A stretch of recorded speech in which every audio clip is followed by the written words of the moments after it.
ช่วงบ่ายของวันหยุดวันอาทิตย์วันฝนตกเจ้ามาเจ้ากินตำทั่ว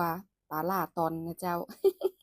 ฉีกปลาล่าตอนที่กินติดมือวันขำหอมสดเลยเจ้าตำทั่ววันนี้ก็มีทั่วอยู่นิดหน่อยเจ้าพอแล้วมีแต่บะเขือส้ม บะเขือส้มนี่ก็บ่จะกินนะเจ้าใส่บ่ได้กินกับขนมเส้นเจ้า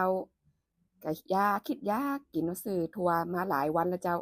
จนถั่วจะฟอหมดแล้วก็เลยเหลือแค่2-3ฟักเจ้าเลือกเอามาตำตอนตำนี่ก็ใส่น้ำปลาร้าสำเร็จรูปนะเจ้าแต่ว่ามี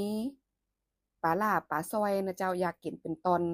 แต่บ่ได้ใส่น้ำปลาร้าดิบนะเจ้าเพราะว่าถ้าใส่แล้วตำเองมันบ่ล้ำเจ้า เป็นคนที่ตำส้มตำบ่ล้ำเจ้า ก็เลยต้องอาศัยน้ำปลาร้าปรุง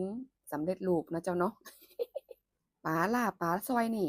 สั่งมาโลหนึ่งเจ้าเนื้อมันขนาดเลยเจ้า เนื้อจะออกมันๆเนาะนัวๆมันๆเนี่ยอุ้ยหอมดีขนาดเจ้าหอมติดมือวันคำก็ถึงบอกไว้แล้ว ตำทั่วแบบบ้านๆเฮาแหมอย่างหนึงก็คือตำใส่กะปิกะหล่ำน่ะเจ้าซอยย่อยๆแล้วก็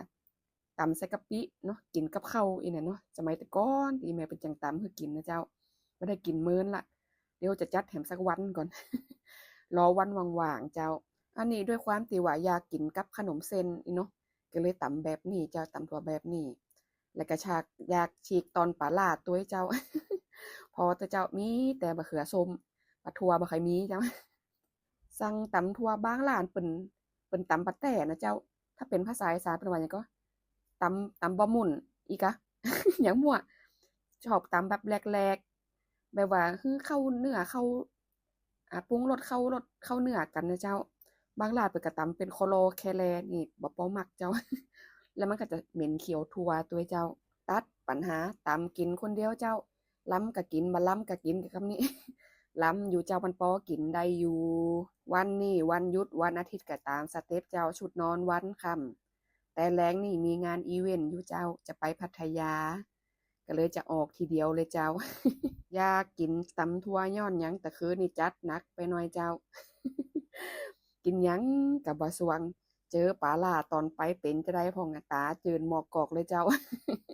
ตำทั่ววันนี้กับเผ็ดพอดีจะประเผ็ดแต่เน้นความนัวเจ้า